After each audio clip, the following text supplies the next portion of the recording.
Assalamualaikum, semangat pagi semua teman-teman.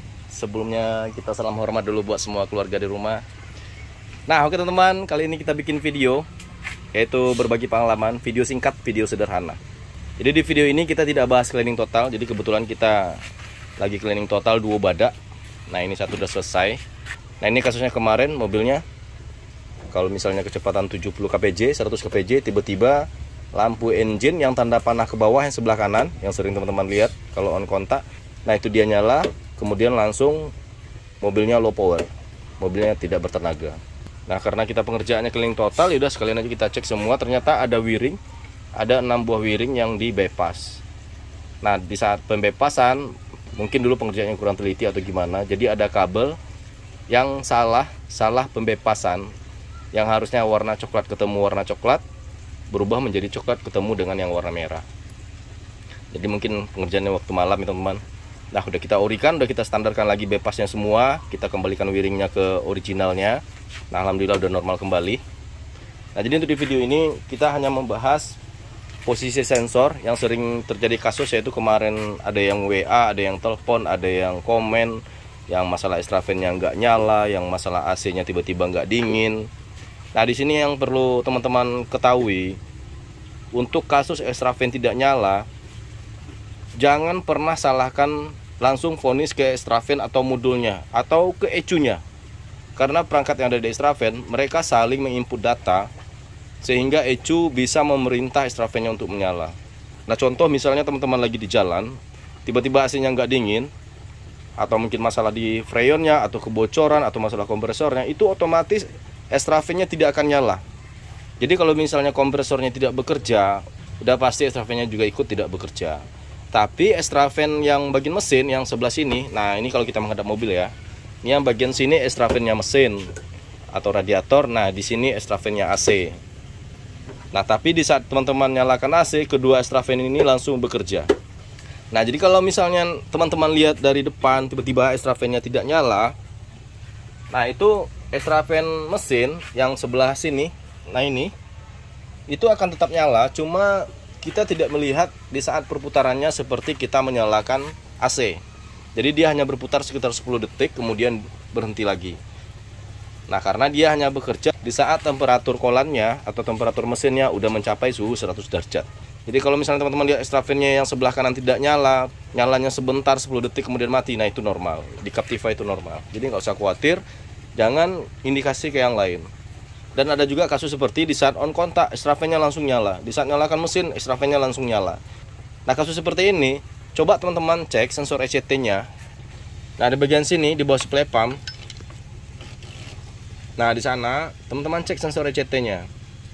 Nah bisa jadi input data dari sensor ECT ke ECU itu tidak sesuai dengan temperatur mesinnya. Jadi seolah ECU membaca suhu mesinnya sudah mencapai titik panasnya. Otomatis ECU langsung memerintahkan modulnya untuk menyalakan extra fan-nya. Nah kalau misalnya ada juga yang kita on kontak kemudian langsung nyala, dan kita off kontak pun extra fan-nya tidak mau mati. Nah itu masalahnya ada di sensor switch pressure AC-nya. Nah bagian sini, nah itu,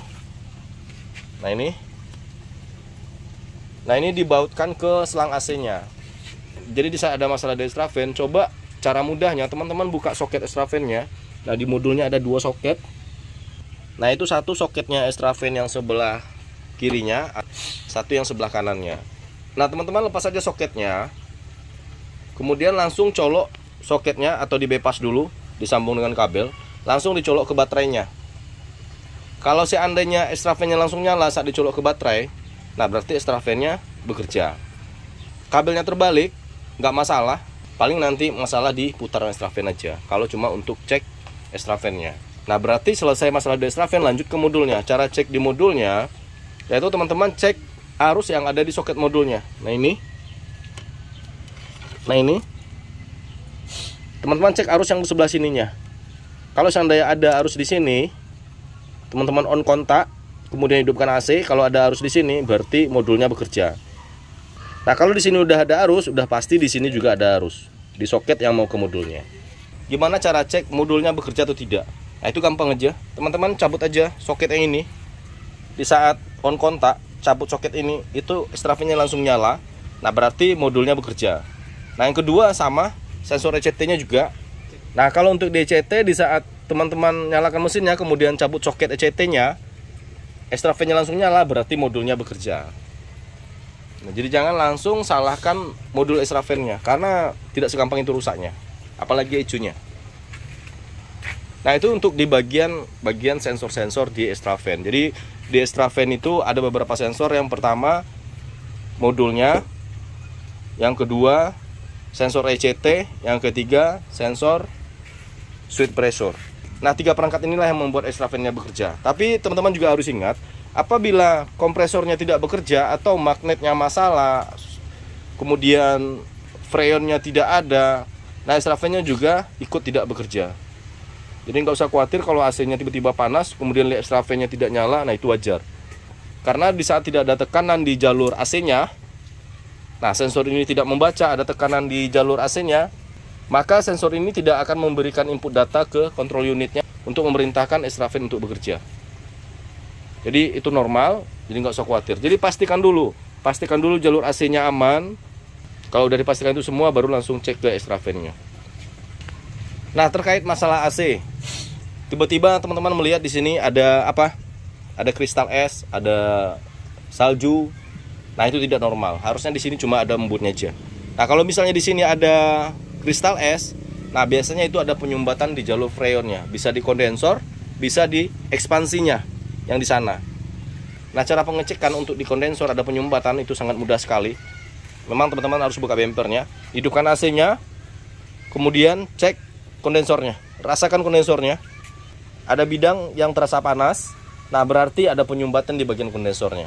Jadi walaupun misalnya penyumbatannya di bagian sini, nah panasnya cuma di sini, itu sangat berpengaruh ke AC yang di dalam kabinnya. Nah itu wajib cepat teman-teman perbaiki, karena kalau ada penyumbatan di jalur AC-nya, udah pasti nanti kompresornya akan berat kerjanya dan kompresor akan jadi jebol atau rusak. Nah jadi teman-teman kalau ke bengkel, saat cek mobilnya, misalnya kompresornya jebol atau kompresornya rusak, jangan langsung ganti. Tidak apa-apa diskusi sama abengnya, tanyakan kenapa kompresornya bisa jebol. Jadi pasti ada sebab dan akibat. Tidak mungkin kompresor itu langsung jebol atau rusak sendiri. Udah pasti ada perangkat lain yang membuat kompresor itu menjadi rusak. Nah itu untuk di bagian AC dan extrafannya. Nah ini baru selesai kita cuci.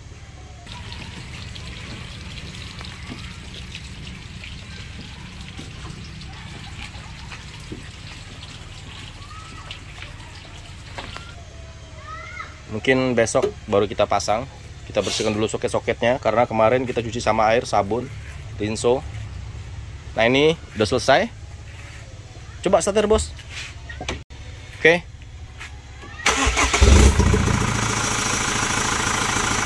Nah ini knalpot belum kita pasang, karena sengaja kita lagi membersihkan jalur gas buangnya. Itu knalpot dan katalisnya kita cuci semua.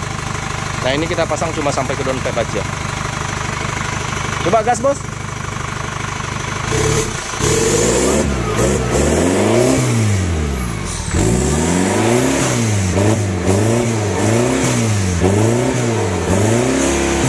Up. Udah. Oke mantap. Nah jadi ini baru kita rakit dan baru kita nyalakan semalam. Oke matikan bos.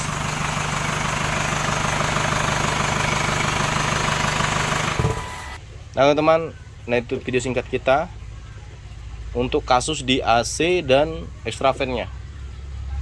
Jadi ingat, kalau misalnya AC-nya bermasalah, kompresornya bermasalah, ada penyumbatan di jalur AC, AC-nya tidak bekerja, dan switch pressure ini tidak membaca adanya tekanan di jalur AC, maka extrafannya juga tidak ikut nyala. Sengaja kita tidak bikinkan video cleaning total, karena kasusnya sama dengan video sebelumnya, yang mana mobil ini terasa ada jeda. Jadi di saat ownernya melepas gas, seolah-olah pedal gas itu telat respon. Nah mobil ini terasa ada jeda. Nah kalau teman-teman punya kasus seperti itu, coba bersihkan jalur pernapasan atau jalur turbonya sampai ke intake, cleaning injektornya, bersihkan pipa common railnya, ganti filter solarnya, dan cek full pumpnya. Lain waktu kita bikin penjabaran lagi, karena ini kita sempatkan aja. Ini semua adalah pengalaman yang kami temukan di garasi. Jadi bukan berarti ini adalah rekomen bengkel. Kita hanya berbagi pengalaman sesuai dengan apa yang pernah kita temukan dan apa yang kita kerjakan. Nah, jadi kalau teman-teman merasa ini sesuai dengan indikasinya, boleh diaplikasikan. Dan kalau seandainya ini tidak sesuai, teman-teman boleh abaikan.